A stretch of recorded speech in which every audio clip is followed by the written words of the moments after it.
gerah mahal, getah mahal, tak kena mengena. Takwa ni bermakna ialah bawa manusia takut kepada neraka dan cinta kepada syurga. Sebab tu awal mula, pertama mula kutubah ialah ibadallah, ibadallah, usikum wa iyaya bitaqwallah.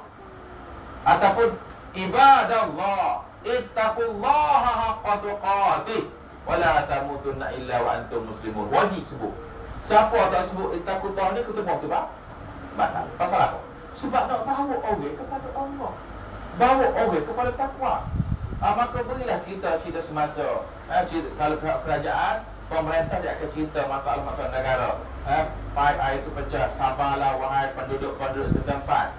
Kerajaan sedang menguruskan air-air yang baru. Paip-paip air lama akan dibuka dan diganti dengan air-air baru. Maka nak kita bersabar sementara waktu itu boleh. Sebab apa? Tidak mencacatkan pada akhlak sesiapa. Itu bentuk pembangunan yang diharuskan. Tetapi yang sepatut sekalinya bawa manusia kepada Allah Subhanahu wa taala, bawa kepada takwa. Wajib dalam Jumaat sebut bawa orang kepada takwa. Artinya susah tu. Matematik pun keluar. Matematik bapak kira pun keluar, minyak mahal pun keluar. Habis keluar habis. Tu naik pun keluar rata bawah. Hak tu serah tak duit rata bawah. Tak apa Putusan Malaysia boleh buat. Putusan Malaysia boleh buat, Sina boleh. Bawa manusia bersatu padu, ajak manusia berkasih sayang, ajak manusia kembali kepada Allah. Itu tujuan kutubah, supaya tidak ada hasad dengki dalam hati manusia. Setiap seminggu sekali kena pulihkan semula. Tapi kalau makin seminggu kau pecah, apa benda je? Hari Jumaat pertama 1000, Jumaat kedua 500, Jumaat ketiga 300, Jumaat yang keempat tak ada khomat, tak ada orang. Bagaimana cara kita punya takwa kepada Allah? Ini contohlah. Mungkin tidak berlaku. Jadi kesnya ialah tidak bawa manusia kepada Allah. Takut kita, ya? Dan ada nasihat itu kata dia wajib membawa kepada yang kita ni orang mukmin pangkat yang mulia Allah dan mengangkatkan kodanya daripada ada paginya Allah dan pada karamah yang amat besar pada akhirat dan barang yang bagimu pada yang berfawaid kita boleh tupai dia di akhirat nanti. Pada dunia daripada bertolong-tolong duduk dunia dulu kita sama-sama makan, duduk dunia dulu sama-sama belajar, duduk dunia dulu sama-sama berjamaah. Di hari akhirat besok ada di kalangan kita nak tinggi darjat. Bukan semua kita sama saja macam dunia juga. Ada master, ada degree, ada diploma, ada SPT dulu pun ada. Jadi agama pun sama. Ada iman hak tinggi macam-macam, ada iman hak malak, ada takwa yang lebih. Jadi bila sampai di hadapan Allah, dia jumpa semula. Mu tak kenal aku. Kenal lah. Oh mampu kereta tu kan. Oh iyalah. Aku ni ya saya mula ni. Oh baru tu. Ya Tuhanku, ini sahabat saya yang sama-sama belajar dengan saya, sama duduk dengan saya, sama jemaah dengan saya. Maka ketika itu Allah kata, kamu bawalah dia bersama-sama. Ini nama syafaat. Syafaat antara orang mukmin dengan orang mukmin dia ada. Tapi tidak banyaklah, mungkin 2 orang, mungkin 3 orang. Subjek kepada amalan masing-masing, subjek kepada kelebihan masing-masing. Kalau yang lebih-lebih lah. Kalau Nabi, dia syafaat kubra, dia boleh bawa banyak yang dia suka. Dia boleh tunjuk siapa dia nak. Itu Nabi SAW. Sahabat pun sama, syuhada pun sama, ulama pun sama. Dia banyak. Tapi bagi kita, bagi orang mukmin, dia mengikut kadar amalannya masing-masing. Kemudian mana yang kamu harap daripada syafaatnya pada akhirat? Orang mukmin tadi, ulama, syuhada dan orang mukmin.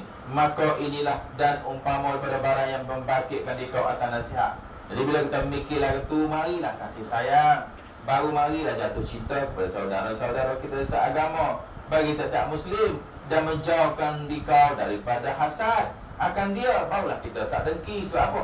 Kita ada nak benda dengan dia. Macam kita nak benda kat kawan kita tu, kita nak pakai hamun kan, kita nak pinjam duit dia 1000, tak nak pergi-pergi nampak monyok kat mati ya. Mana orang nak pergi? Kita kena senang-senangkan hati dia dulu. Bila jumpa, Assalamualaikum, salam, bersegi nampak, dah Alhamdulillah. Sihat ya, sihat Alhamdulillah. Nampak sihat gaguk saya dua ni. Ayolah Alhamdulillah. Pinjam piti sikit. Oh ambil goyah. Ni jumpa nampak monyok macam mati. Ayolah. Oh marah tu. Orang mukmin ni kita nak pakai dia di akhirat. Jadi di dunia ni kita nak baik dengan dia. Sebab tu saudara, Nabi pesan supaya buat baik kepada alim ulama. Sebab dia aset besar. Dia aset besar. Bawa nak bayar 1,000 tak masalah. Ni tak korang ni kau kita kutuk. Lagu mana cerita. Tapi kau saya dulu. Daripada nikmat yang diberi Allah Ta'ala akan dia. Wallahu waliyut taufiq bifadli. Itu dia. Sebab apa orang mukmin ni, Allah Ta'ala pasang dalam diri dia satu sifat kemuliaan. Ni ubah dia. Ubah supaya kita tidak benci kepada seagama. Tetapi serapaya. Itu sebab dia mengikut kaedah Imam Al-Ghazali. Nak jalankan kasih sayang ni, dia suruh buat dalam bentuk taifah saja. Yang kita kumpul kecil kata dia, kita boleh buat. Tapi kalau kita nak jadikan banyak, dia tidak mungkin. Kecil boleh. Ada harapan. Ulama-ulama kata dia ada ilmu tariqatul amali. Satu perjalanan yang digelar ilmu tarikat, iaitu dia menggabungkan anak murid dengan anak muridnya di bawah pimpinan gurunya bernama Syekh. Di sana dia akan jalinkan kasih sayang, jalinkan persahabatan yang erat, jalinkan belajar, sama-sama belajar, jalinkan sama-sama bertakwa kepada Allah, sama matlamat dan sama cita-cita. Dari situ baru lahir ukhuwah dan ulfah. Tapi kalau setakat kita nak tangkap tepi jalan raya orang payah, maka cara dia adalah bentuk taifah. Kita makan bersama, kita kurban bersama, kita musafir bersama, kemudian kita belajar bersama. Baru dah lahir dia punya insting dalaman. Kita tu rasa sayang kepada kawan-kawan kita. Makan bersama, kadang-kadang kita makan dalam talam, kadang-kadang makan dalam pinggan dan sebagainya. Sebab apa? Sebab orang mukmin ni Allah Ta'ala berfirman dalam Al-Quran, innal ladzina amanu wa amilus solihat. Latar bubur kata dia tu apa dia? Yuhtihim bi imanihim. Dia telah diberi semua tu sebab iman dia. Macam kita buat amal soleh. Innal ladzina amanu wa amilus solihat. Dia mari amal soleh. Iman dulu. Iman tadi adalah aset asal. Kemudian dengan iman tadi baru mari dengan amal soleh. Pasal apa? Yuhdi bihim rabbuhum. Sejak asal lagi bi imanihim. Okey, boleh buat amal soleh tadi. Sebab kalau kita perhati gini, dia buat gini ya. Innal ladzina amanu wa amilus solihat. Kan dia tulis gitu tak? Contohnya saya bawa begini ya. Ambil mana-mana ayat ada. Innal ladzina amanu wa amilus solihat. Banyak kita jumpa ayat akan bunyi lagi. Dia bagi dua. Satu amanu, satu lagi amilus solihat. Pasal apa jadi gitu? Yang pertama, hak ni aset pertama, iaitu dalil makrifat. Dalil makrifat yang Allah bekalkan daripada azali.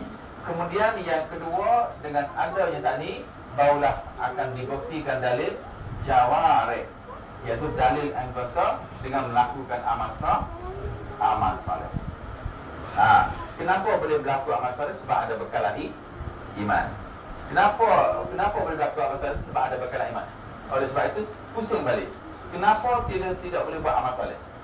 Sebab tidak ada bekalan iman. Sebab takut.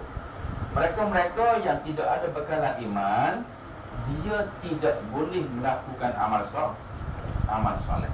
Berat nak sembahyang, berat nak bangun malam, berat nak pakai kopiah, berat nak mengaji, berat nak solat, dan segala-gala berat. Kalau buat pun dalam keadaan terpaksa. Tetapi kalau ada bekalan iman, dia akan buat dalam bentuk sukarela, seronok. Nampak jam 6.30 sudah pelang kabut dah. Nak mandi lagi, nak apa lagi, nak pergi. Pasal apa? Marilah seseronok. Sebab dia dalil jawarih, dalil yang dibuktikan oleh mekanikal. Sebab ada dalil makrifat, bekalan daripada Allah Subhanahu Wa Taala, azali namanya iman. Dan nak mengesahkan adanya dalil makrifat tadi, amal soleh. Kalau kita nak tahu ada tak bekalan iman ni, cuba buat amal soleh.